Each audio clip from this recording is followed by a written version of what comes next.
Everybody. Welcome to the Santita Jackson Show here on AM 950 Radio, the voice of progressive Minnesota. It is a joy to be with you. Got a lot to talk about today. Boy, oh boy, every day I don't know which story to choose. So much is going on every day. We're all watching the stock market. As I shared with you in the previous hour, more than 60% of Americans have some exposure to the stock market. 401ks, in some ways, we're tied in. That having been said, I'm not hearing enough of a conversation about what's happening on Main Street and on your street. I'm hearing what's happening on Wall Street. No one's still talking about how I'm going to be able to afford some eggs and things that I have to have from day to day to day. Most Americans do not have $400 of extra income or just extra money to pay for an emergency in the course of a month. So, people are living on the edge. Mm-hmm. And there's a wonderful song that was out, when we were younger, Attorney Daryl Jones, "Don't push me because I'm close to the edge. I'm trying not to lose my head. It's like a jungle sometime. It makes me wonder how I keep from going under." Come on now. Don't do that to people. And let's talk about our rights. Day in, day out, week in, week out, year in, year out, whether it's in cycle or not. You and Attorney Barbara Arnwine are always holding up that bloodstained banner on the vote. And you know what? We need to understand that the vote means so much, and it means a lot everywhere. In Washington, but in your state, in your county, in your city. It means so much. And if you don't believe it, think about the Wisconsin State Supreme Court race. It's the most expensive state race in the history of the United States. Not only did Elon Musk give record amounts of money, so did George Soros, so did the governor of Illinois, who's a billionaire. This is a big deal. The state Supreme Court. The Supreme Court of the United States they don't listen to every case. They couldn't possibly. They decide which cases they're going to hear. The buck often stops with the state Supreme Court. They might kick it up to a federal court, but that's it. Because the federal courts are looking back at the state courts to see how they decided. The state courts are of tremendous, tremendous import. And I'm going to get Attorney Daryl Jones to explain that in a minute. But I'm going to tell you something. We've been looking at the Wisconsin race, and we said, oh my goodness, it seems like the people won. And they did. They did. And the gentleman who was the Republican challenger graciously said, the people have spoken, I'm stepping back. And I can appreciate and respect that. And I would respect that if the Democrat did it, quite frankly, because you just graciously bow out so that the people can come together and we can get on with the business of governing and living. Well, you could have the same outcome in North Carolina, but they're fighting back in the courts. And more than 60,000 votes could be thrown out, which could overturn the will of the people. What we saw in Wisconsin, we would be seeing in North Carolina, except more than 60,000 votes could be thrown out by the courts. Mm-hmm. So, Attorney Daryl Jones, of course, you're on WOL with Barbara Arnwine, Attorney Barbara Arnwine, every Tuesday, 12 noon Eastern Standard Time. Everybody go to WOL in D.C. You can hear it from anywhere now. He's the chairman of the Transformative Justice Coalition. And help me to understand what is going on in North Carolina and compare and contrast it with what we have seen in Wisconsin. Well, thank you for that, Santita. And let me start by saying this. I think you're giving way too much credit to Wisconsin with regards to Brian Schmel, the person that was running for the Supreme Court, for not challenging that election. And I say that because it wasn't like he lost by 800 or 900 votes or something like that. It was a 10% difference. It was convincing. Yeah, it was convincing. So, when he's bowing out saying, I'm not going to challenge this. They've spoken. No, they didn't speak. They yelled. I mean, that was a shout. as to what was going on. And you're absolutely right that, for Elon Musk, who put in about $25 million of his own money and was giving away, what was it, two $1 million checks to a lucky voter that was voting in a conservative world or conservative philosophy. None of that worked and it all backfired. And the people of Wisconsin said our Midwest values are going to be what guide us. And I believe that that is what went to the polls there. We're the Midwest. It was a bit of a referendum on Trump, because people are kind of, look, the political body is electric. Mm-hmm. People are all over the place right now because you have Trumpers who are going to Bernie Sanders rallies. Right. Because, it's just, I just had to say that. Because no, you're absolutely right. It's not that people are all over the place. People are really, really searching for answers because they're scared. And they're upset, right? Yeah. You're scared and upset. And I think that you're right. It was a referendum with regards to President Trump. It's also a referendum with regards to, his co-president, right? Elon Musk. Yet both of those running together, that was a rejection of the philosophy that they were throwing forward. I would probably even go as far as to say it's also a rejection of the Republican House of Representatives and Senate and their inaction in serving as a guard, a block, a guardrail for the president and for the country. So wait a minute, because we saw that in the races, the two special elections in Florida. Because they cut the votes in half. That is to say, the first district the candidate won by 33%. The 6th district, it was 30%. But both candidates, the eventual winners last Tuesday, won by 14 points. So something's going on, right? Yeah, no, there's absolutely something. I mean, to your point. And some of the pushback that is thrown out generally when that's discussed is that they indicate that, President Trump wasn't on the ballot, and so the people that are really Trump people that are part of the cult, if you will, weren't coming out because they weren't following, Schmill in Wisconsin. They weren't following the two candidates. Daryl, is it a cult? Now, wait a minute, because we got a book that's out called Fight. Everybody's guilty of falling for the cult of personality. Now you know that. Whatever you want, however you want to classify it, No. I'm just saying, whether it's the celebrity status or whatever it is that but I see that on the Democratic side, and when you can't criticize people who are clearly wrong, and it's like I'm just careful about calling this a cult, because I think that a lot of people, it's not cult for them, it's culture. And they are also looking at what we're all looking for. Many of them did not think that the axe was going to fall on their heads. Well, yeah, I agree with you. A lot of them certainly did not think that. And a lot of them, are not necessarily political people, right? Where they're following every move and every chess piece. Wait a minute, stop. Let me stop this. TC, I really love the fact that you're here. But what we're not going to do is use foul language on the air or in the chat. Now let's just stop. You are entitled to your opinion and I respect it.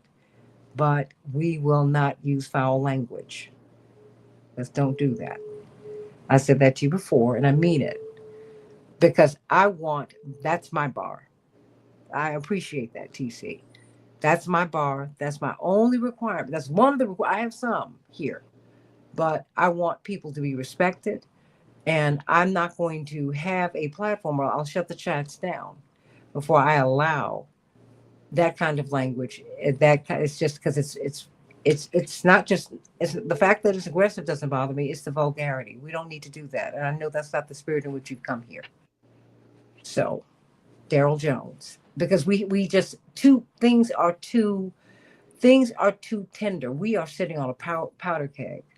People don't have their money. People are losing their health insurance. People have lost their jobs. They're losing their houses. They cannot afford food. People are in a lot of pain. And we do not need to pour gasoline on this fire. So let's not do that. Don't do it. Attorney Daryl Jones. So, and thank you, Santita. So, a lot of the people that are supporters of President Trump, and you're absolutely correct. It's not that they're cult followers. A lot of them like what they think he stands for, and the pieces that they hear, right, and the person that they think that he is, the image that they have of him in their head.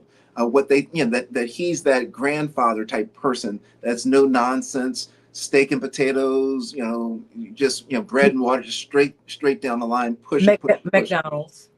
And McDonald's, right? I assume hamburger, not a fish fillet, but Yeah. but whatever it is, they identify with that character, and they're not the people that are going to read necessarily everything that's going on, but they are the headlines people, right? They'll see the headline, and okay, that's sort of where I would be. That headline describes my feelings. So that's a lot of the followers that are there as well. But when we look at Wisconsin, and we understand, that 10% and that really shouting that the citizens of Wisconsin did, it pales in comparison, I think, to what happened and what is happening in North Carolina. Mm-hmm. In North Carolina, what we have happening there is that we have a similar race, right? Wisconsin was a race for the Supreme Court justices. North Carolina is a race for the Supreme Court justices. So it's a statewide race. It's not limited to any particular jurisdictions or anything like that, any districts or anything like that. But what then happens in North Carolina is that you're not really running as a Democrat or a Republican, although in effect that is what's going on in this situation. It's come down to Judge Riggs, who is the incumbent, who's on the state Supreme Court in North Carolina, and Judge Jefferson Griffin, who is on the Court of Appeals for the state of North Carolina, who's running against her for that seat that is up for election. So what has happened there is that right now the state Supreme Court in North Carolina sits as a 5-2 split. So you have 5 conservative justices and 2 progressive justices. What has happened is that there's the race came to an end, and sort of to an end, and Judge Riggs, Allison Riggs, the progressive candidate, won the race with regards to the numbers of votes that had come in, and she won it by a whopping 734 votes. 734 votes is the margin for victory. The conservative justice, Griffin, did not want to concede the race. Rather than conceding, what he did was he and the Republican legislature, I'll say, were taking a page out of the old playbook that former President Trump had put in, and that is go after the voters, challenge the votes that are out there. Are these voters really legitimate? And that's what he has done. He initially went after some 65,000 votes that he's challenging, and in the challenge, they initially goes to the North Carolina Board of Elections, saying that there's a problem with the registration of these 65,000 voters, 65,000 plus 65,000 voters. I'm challenging these 65,000 voters, and the North Carolina Board of Elections said, okay, you can make your challenge. We're denying it. No. It's fine. The election's over. You're done. You've lost. He then appeals it to the district court level there in North Carolina. The district court judge listens to the case that he has brought, and she denies him. She says, no, this was a legitimate election. You lost. It's over. He then appeals it to the North Carolina Court of Appeals. When he goes to the North Carolina Court of Appeals by a 2-1 decision, the 2 conservative judges outvote the 1 progressive judge and overturn what the other 2 entities had done, indicating that, in fact, the 65,000 votes that he's challenged should be forced to clean up, to rectify, to correct the errors that they believe are there. So, Santita, to understand this, I think we need to understand the error that they're talking about. What is this error that they're saying these 65,000 voters did that would disqualify them or disqualify their vote? Here's what they're saying. In the state of North Carolina, they recently passed a law that said that when you register to vote, you either have to present your the last 4 digits of your social security number, or you have to provide, a photo identification in order to register, and it has to go on file at the register at the Board of Elections. It has to go on file at the Board of Elections. If it's not in your file at the Board of Elections and the name matches at the Board of Elections, then you shouldn't be able to vote until you fix that problem with your registration. So I want to understand, I want to be clear on the distinction of what I'm trying to draw out. They're not saying that these people should not have voted or didn't live what they said they lived or any of those things. What they're saying is their votes should not count because they were not properly registered, and the administrative part of what would be required subsequent to when many of them had registered. What I mean by that is this. When people were registering in North Carolina, they didn't necessarily have to go to the Board of Elections to show the identification, nor come and say, here are the last four digits of my social security number, right? They didn't have to do it. So folks are out there voting because they've been voting all along. This requirement is something that's new.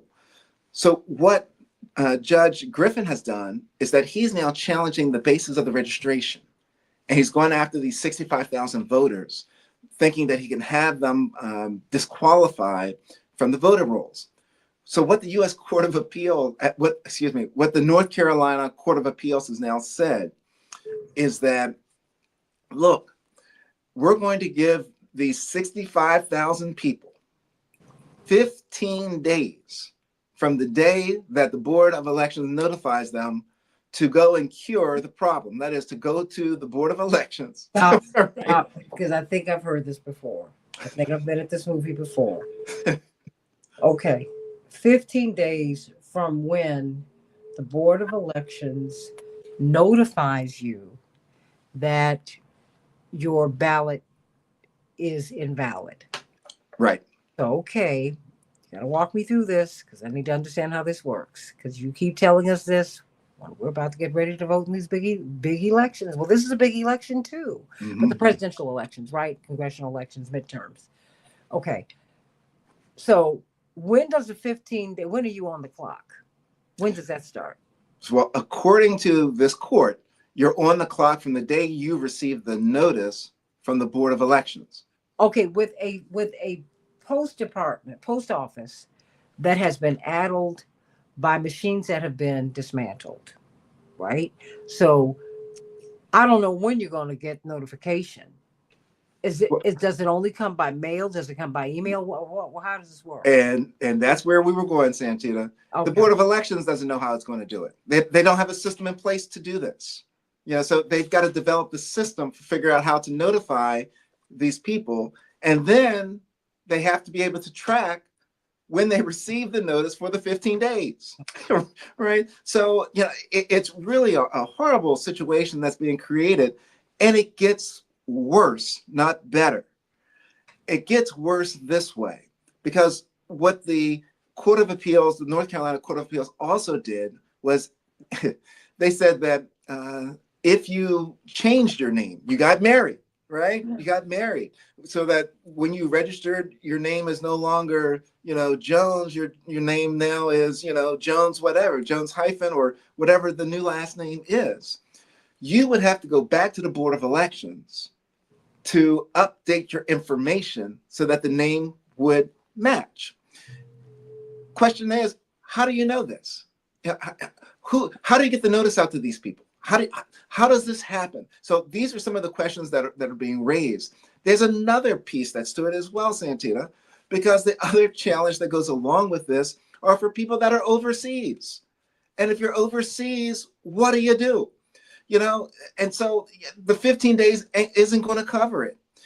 They have a challenge to it in addition from the Court of Appeals that says that if someone is part of a military family and they're overseas and they turn 18 while they're overseas, but somehow they were still registered in North Carolina, that 18-year-old's vote should not be counted because they need to re-register. They need to register there in North Carolina.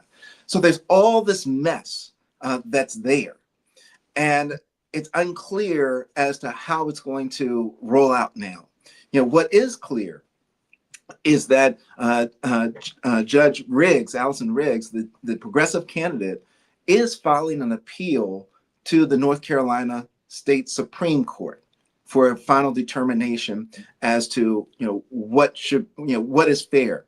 Because in essence, what has happened here is that many of the 65,000, and this is purely my speculation and opinion, many of the 65,000 that are being challenged, A, don't know they're being challenged, but B, they're not even aware that there's an issue that exists. They're unaware that there's an issue that exists at all. Because if you've been voting for years and you've never been challenged and you haven't changed anything, you wouldn't think that there's a reason for you to have to go back now and have your 4 digits of your social security number or your driver's license given to the Board of Elections in order for your registration to be valid. I mean, Daryl, once you voted, the election is in your rearview mirror, okay?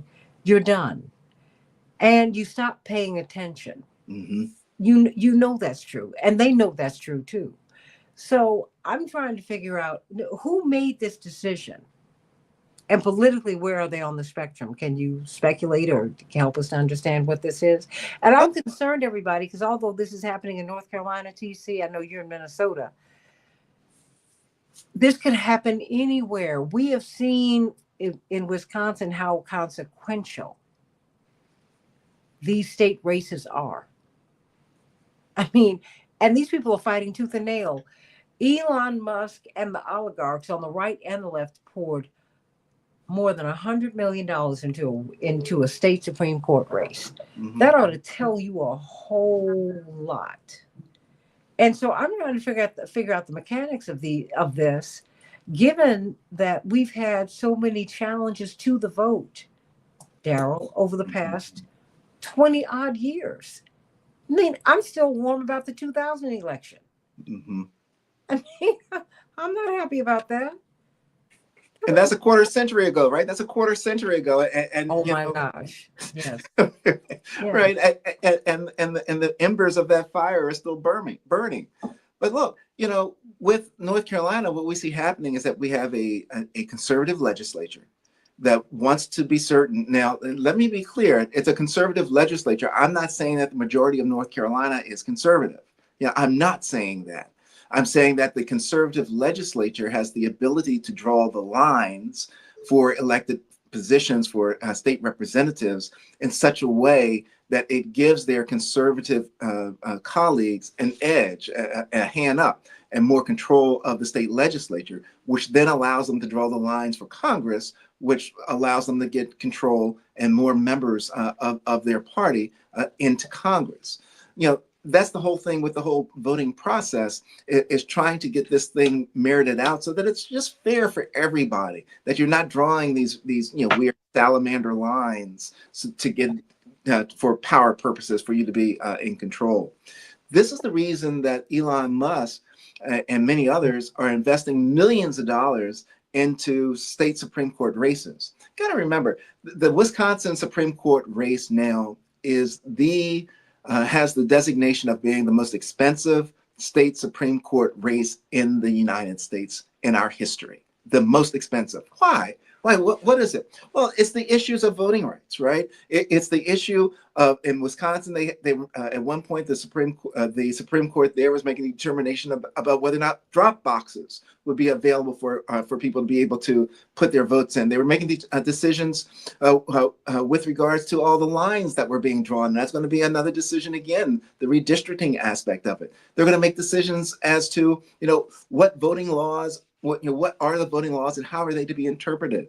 All of that is a thing of power that comes from that judicial branch of government. And so if they can control the rules and how the rules are interpreted, they can have greater control over everything, over all the governing pieces. So that's what we see happening. That's what the fight is in North Carolina. A little less so, I would think, because of the 5-2 edge. So, if they win this, it would be 6-1 as opposed to 5-2.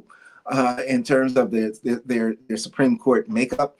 But the concern is in North Carolina is that if the conservative philosophy here, because you got to remember, we're what, 5 months, 6 months post-election, so this is the only election in the United States from November that has not been certified. This Is is the one that is unbelievable. in North Carolina. That's It's it. not been certified. It has not been certified. This is the only one. So have cases come before the court? Cases still come before the court. The court continues to operate because Judge Riggs is still a member of the Supreme Court. So she's still sitting on that court. However, and I should note this, that, if and when her appeal from this election case comes before the North Carolina Supreme Court, she's going to recuse herself so that she will remove herself from that proceeding, so she won't be deliberating and deciding. Similarly, in all transparency, Judge Griffin, the opponent, sits on the North Carolina Court of Appeals. He too removed himself so that he could not influence what was happening with the Court of Appeals when the case came up on appeal. Why should we be concerned about this case? I mean, what is concerning about it? I mean, and why should, well, with this case and with Wisconsin, Mm-hmm. because I mean, Wisconsin, let us be clear, was a national campaign and it was a national race. I mean, we almost didn't care about Florida and these 2 congressional seats. We wanted to know what was going to happen in Wisconsin. Some of it was, with outsized personalities in it. But I don't think we examined enough the issues that are before the court, too. But help me. Well, I think there are a couple of major issues that jump out as to why we should be very concerned with what's happening in North Carolina right now. This will be one of the first times ever in the United States that we have post-election litigation that goes on with regards to a case that's now an election that's now 5 months old. And the question will be, can the courts go back and undo what the voters have done? And in doing this, what they're going to be doing is, the question is, will they allow the courts to go into the election booth and now say, although you may not have been aware that you needed to have your last 4 digits of your social security number or your license, your vote's not going to be counted. We understand you did everything else right, but your vote's not going to be counted. So it's just, it's as blazing voter suppression as you can get, particularly if you have 65,000 people, if any of them are unaware that their votes are, what they thought they had done. They had, fait accompli. I voted. I did my job. I did my civic duty, only to perhaps find out that your vote didn't count. So that's part of the reason that this is so significant. And the question is, will it become a blueprint that other states then will begin to follow, that they don't like the results of the election? So let's start challenging everything, and let's see how far back we can go, how deep into it we can go. We're talking with Attorney Daryl Jones, chairman of the Transformative Justice Coalition, brilliant lawyer. Of course, and Attorney Barbara Arnwine are on WOLDC every Tuesday, 12 noon Eastern Standard Time. You must tune in. What do you expect? What is the decision that you expect to see? I mean, give me 2 scenarios. I don't even know how to paint them, because I'm trying to figure out how you're going to let 65,000 people know that their votes need to be, I guess you would call it cured. Cured, yes. Okay, which means they need to be what?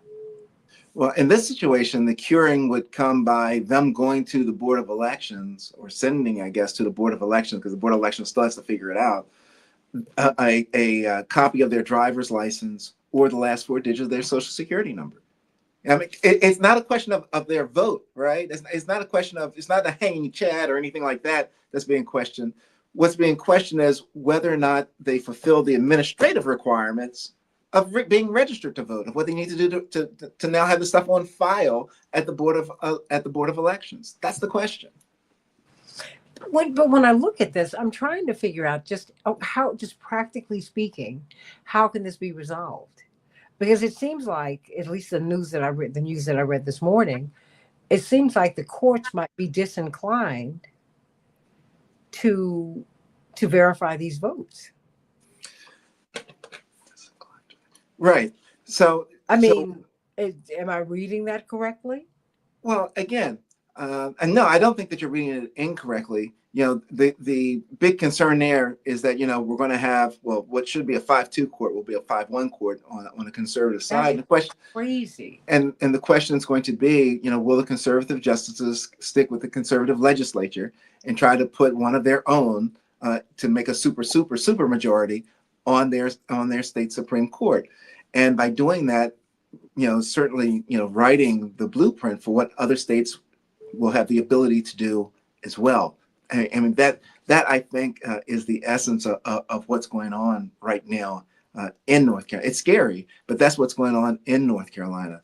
And you're absolutely right. When the Board of Elections tell you, well, we don't know how we're going to figure this out. We don't know how to make the determination of when someone has been notified, and what it means and how you count the 15 days. I mean, I don't do weekends count?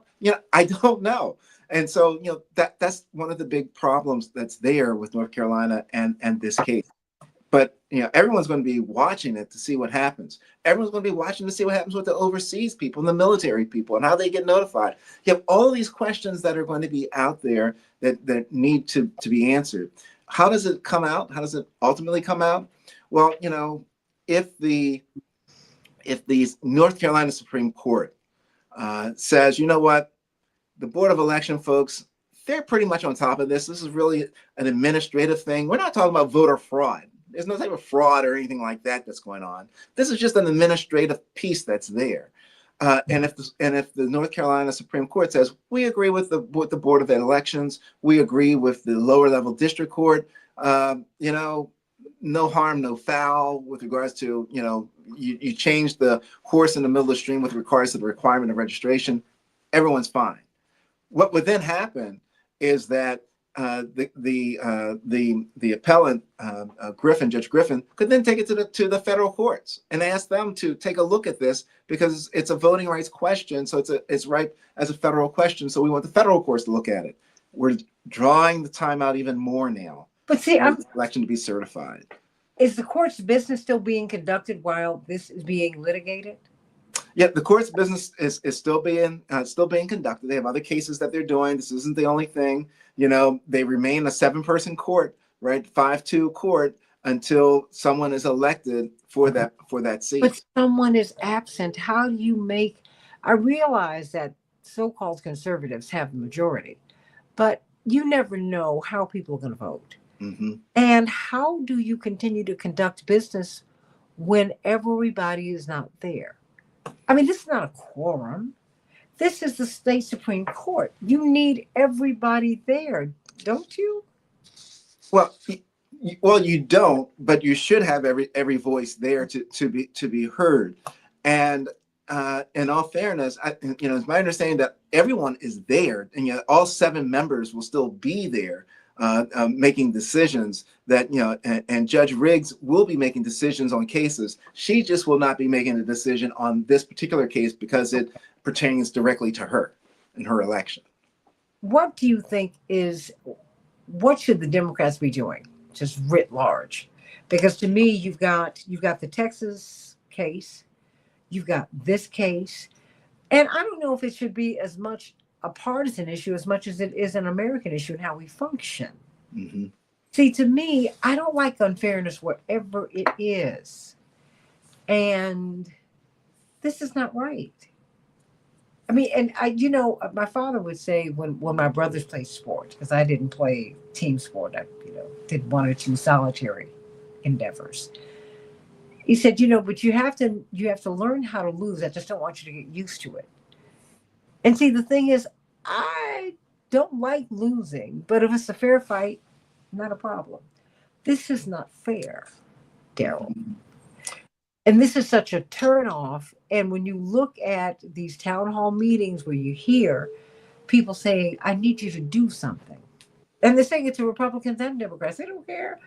They do care. And because they care, they're like, I don't want to hear Democrats tell me I have nothing in my quiver. I don't want to hear that. And Republicans, I did not send you here to do this, to shut the Social Security office. I mean, I can't get my money. Mm-hmm. The eggs are too high. Mm-hmm. I'm gonna have to move, either move out of my place or move more and more and more people in. I mean, so you help me to understand. I mean, because I'm not hearing the Democrats talk about this, Daryl, and we need them to talk about it. Don't you think? No, I think you absolutely need opposition to what's going on, and I think that we're beginning to see that opposition find its voice. And I think that Senator Cory Booker was a great help in doing that. It wasn't that he achieved a result by standing up and serving as the block, right, to stop. But didn't he? I mean, because we're talking about him. I think he really brought something up and out. Right. And Right. yeah, and that's exactly where I was going. He decided that he was going to be the dam to stop the water from flowing. I'm going to be the one that's going to say, just stop it for a minute. Just let's stop all this process right now that's in the Senate, and you're going to listen to me as long as I can talk. And that's what I think resonated with many people across the country, particularly Democrats and some and independents as well, and probably some moderates, right? Moderate conservatives. That when your stuff is being taken from you, you're looking for somebody that's in an elected position, that's in the room where the decisions are being made, to stand up and say, stop it. No, what you're doing is wrong, and this is why it's wrong. And I think that's what Cory Booker represented, Senator Cory Booker represented. I also think that that's what Hands Off represented all around this country on Saturday, with all the protests that you saw going on all over the place. I mean, I don't know, there was no state that did not have a protest that was going on, Yeah. and most of them looked like they were really full of people that were just upset, angry, and concerned. That's what I think they have to. The Democratic Party needs to tap into now. Is that if you're going to be an opposition party, be in opposition. Speak up, be heard. Let the folks know that you're fighting for them. And I believe that I'm hopeful that that's the beginning of what we're seeing happen now. Something's got to happen, because they're voting in Congress, and Democrats are short a member. This court is conducting business. They're short a member. Mm-hmm. Now, I realize that the so-called conservatives, I put that in air quotes, I mean, and they vote, conservatively. I get it. But to me,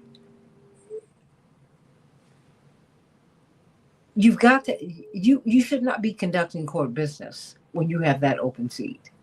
There's something about that just doesn't feel right to me. And I'm no lawyer, but this is the Supreme Court, Daryl. I mean, if you go into court, and the judge is not there, you don't have court that day. Mm-hmm. And to me, the Supreme Court, this is not a one-person court. It's 7 seats.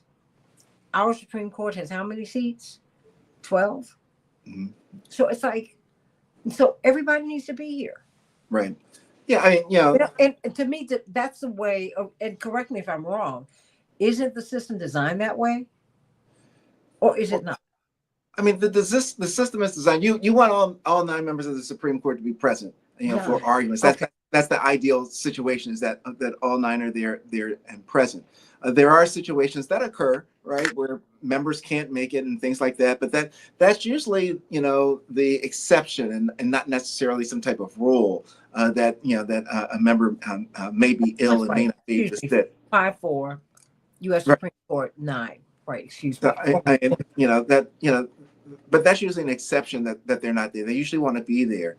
In Wisconsin, the same as in North Carolina and any other state, it's the people that have elected these representatives to sit on the court, right? To hear the cases and to reflect the people's thoughts, right? And the philosophy and the analysis as they're dealing with the cases. It's especially onerous and upsetting to me with regards to what's happening in Texas, and Governor Abbott not appointing someone to serve in that capacity and hold the special election for the congressional seat. It's especially upsetting because you have and I apologize, I don't know the exact number of people that are in that congressional district, but you have these 80,000, 100,000, whatever people that are not being represented, that their voice is not being heard. And there's something that's incredibly, offensive about that. But there's something incredibly offensive about this. that you are that 65,000 voters are being. I don't know who's telling them what, but I mean, once I get the letter, who do I call? I mean, they're cutting the staffs at all these offices. I don't know what to do next. I mean, what does one do? Well, you can send an email, but we don't know if it'll ever be read with all the reductions that are going on. And where do you send it, and and who acts on it, right? Because if you don't have a representative, there's no one there to act. Uh, if you're having problems with the federal government as a constituent, and you don't have a representative that can go and push for you, and that's what's being missed, at that point. In addition, we know that there's this delicate balance that's there right now with the House of Representatives with regards to the number of Republicans and Democrats that are there. And so, it's probably serving to some strategical advantage, perhaps, to not have this special election, to have another Democrat that's there in Congress that's representing Texas. That is awful, though. I mean, and so you understand when people begin to lose faith in the system. I'm not saying that you should, but maybe, but I think this is when people have to fight back. Right.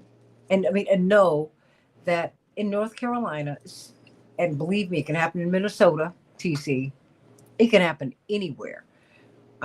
If you're not vigilant, this will happen. I mean, because I'm still trying to figure out these boards of election, Daryl, because everybody gets junk mail. They don't even send it in an envelope or send it with colors that let you that are designed to stand out. To me, they could at least do that. So I know not to throw this away. Yeah, well, Santita, we're in an age now.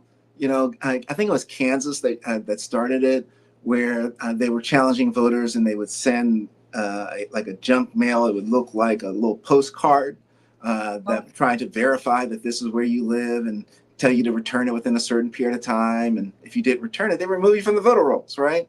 Okay. Well, this is along those lines because, particularly, millennials and Gen Zs, they're not snail mail people. So if you're going to send something in the mail, it might sit there for a week or two before they go to. I mean, anything important they're going to get on their email is going to come to their phone. So yeah, and then even with that, you get so much junk mail on your phone. You don't know what's important, what's not important. You're registered to vote, so why would you care about the Board of Elections sending you anything? And wait a minute, and I voted in November. I'm done. Exactly. So and then it's it's really directed to just these 65,000 people. 65. Who do you know who they are? Don't know who they are demographically. And I could not get demographic information as to who they are. I know who I think they are because we know that it's the conservative that's challenging these 65,000. And so they can go by zip code, they can go by whatever to identify those that are likely progressive voters to challenge those 65,000. That's what I suspect is going on here. Well, I mean, just moving forward, because this is part of the 2026 season. This is where we are now. If we thought that we were not in it, Attorney Daryl Jones, 2026 is here. Going forward, what do you advise people to do? Because now we've got to start registering people to vote now. You have to educate people about the vote now. And I don't even know how to be vigilant about looking for mail just in case my vote's invalidated, but I guess I need to start doing that. I don't know. Yeah. One of the important things to do is to go to vote.org and check your status. See if you've been removed, see if you've been purged, see if there's any challenge that's recorded or anything that's there. You just go to vote.org periodically to see to be certain that your status is current and that there's nothing that's going on. I wish I had a cleaner answer, a more crisp answer for what the Board of Elections will do in the state of North Carolina, but that it's going to be the template. And I tell folks this all the time: watch what North Carolina is about to do, because if the conservative philosophy is successful in North Carolina, look for it to spring up in Mississippi, Alabama, Louisiana, and many of the other states that are out there that are trying to suppress progressive voters, because that's what this is. I believe this is a direct attack on voter suppression going at progressive voters. But you know, I have to look at California too, because California is one of those interesting states that's very conservative and very progressive. Mm-hmm. You know, I mean, you got Kamala Harris and you got Ronald Reagan. I mean, you got Maxine Waters, right? Mm-hmm. I mean, and you've got Pete Wilson, you've got the right wingers and the 10 toes down progressives, Mm-hmm. and that's a good thing. But you got to have representation, and for me, it is so concerning. I mean, when I was reading the numbers, I said, "Wait a minute, how are these people going to find out?" And you know, and then what is offensive is that you're going to see in cultural, in legacy media, voters are going to be attacked for not being responsible. Mm-hmm. Yeah, they're going to be told, "Well, you should have known better. What you should have done, this, that, and the third." And it's like, wait a minute. Every time anyone votes, it's in the rearview mirror of your life. You're done. You think you're done. You think you're done. Is there anything you can do at the polls to find out? I mean, yeah. just, I mean, yeah, because I don't, I'm getting uncomfortable, you know, like walking away from the voting booth, Attorney Jones. I mean, I am. Like, clearly that's not it. That's not the end of the story. And what you're raising, Santita, is why many of us in the voting rights community are like, you know, what's going to happen with this case? Because they're not talking about voter fraud. You know, they're not saying that you don't live in an address where you do live or anything like that. That's not where this challenge is coming from. It's not with the casting of your vote.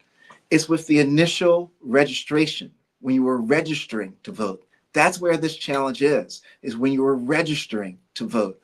And so, you know, that's why. Well, wait. That brings up another question for me. You know, when you keep saying, because you make everything so clear, you make me start thinking. I feel like I'm back in college.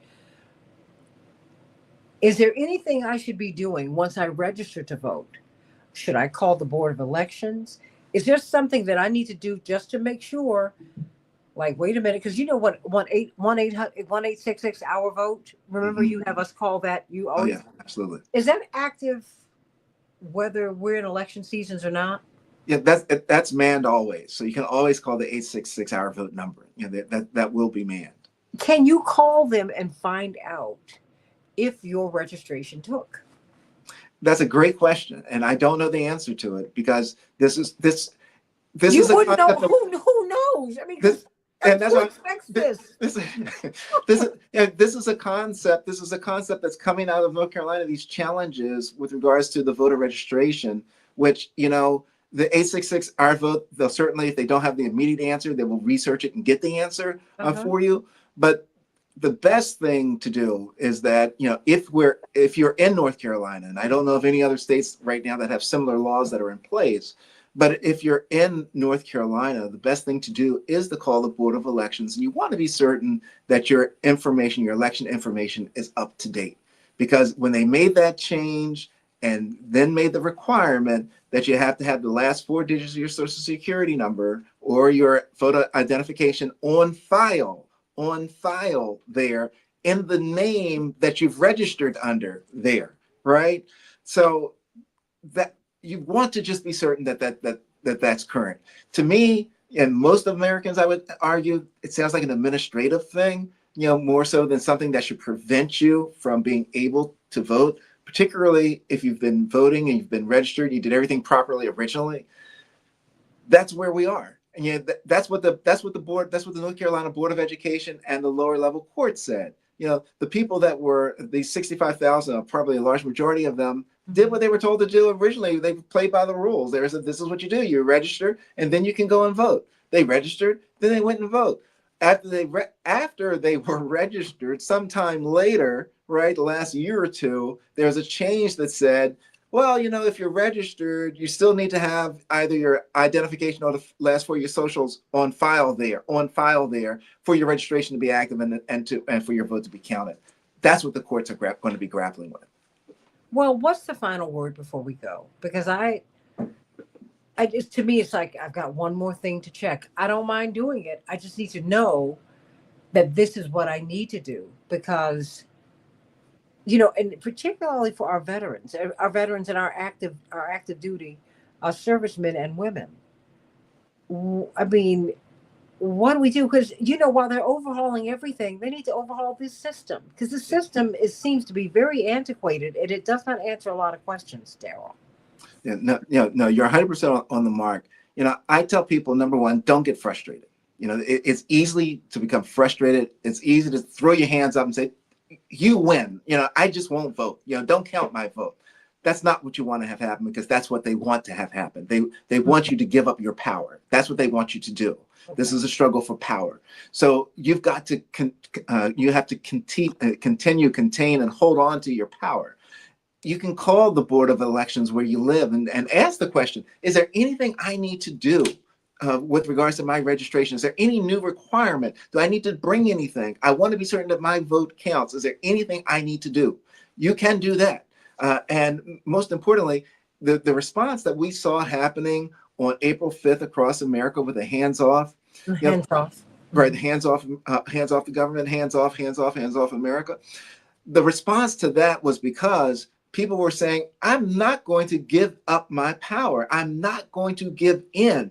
I'm not going to lay back and let you do whatever you want to do, however you want to do it, when you want to do it. I'm going to take an affirmative step and let you know, that I'm displeased with it. I'm ready to fight for my rights. And this voting right, what's going on in North Carolina, this is certainly a piece of all of that fight that's going on. It certainly is a piece of all of that because they're trying to take the vote away from people that were rightfully registered at the time that they registered, cast their ballot when they're supposed to cast their ballot, received it when the Board of Election when they're supposed to receive it at the Board of Election. Problem is, somebody didn't like the results, and so now they're trying to go back and try to find a way to get rid of votes to make it much closer and perhaps change the election completely so that the conservative beats the progressive candidate. It looks like they're trying to change the election completely. But you know what? It lets you know just how important the vote is. Right. And how important you are. Because these people work overtime all the time, working to deprive you of your vote. In the next segment, I'm going to do another hour with David Daley. Of course, he wrote Rat Effed and Unrigged, New York Times bestsellers, both of them. And Rat Effed, of course, is a true story of the secret plan to steal the election. It shows you what the right wing did as soon as Barack Obama was elected. As soon as he was elected, they met and they said, you can have the presidency. We're going to take over the state houses, state, county, local. And you're seeing it everywhere. You're seeing it. And my point is, if you fail to plan, you plan to fail. These people have been planning and plotting and plotting and planning. Dr. King said, while evil men plot, good men must plan. You've got to get out here and do the work.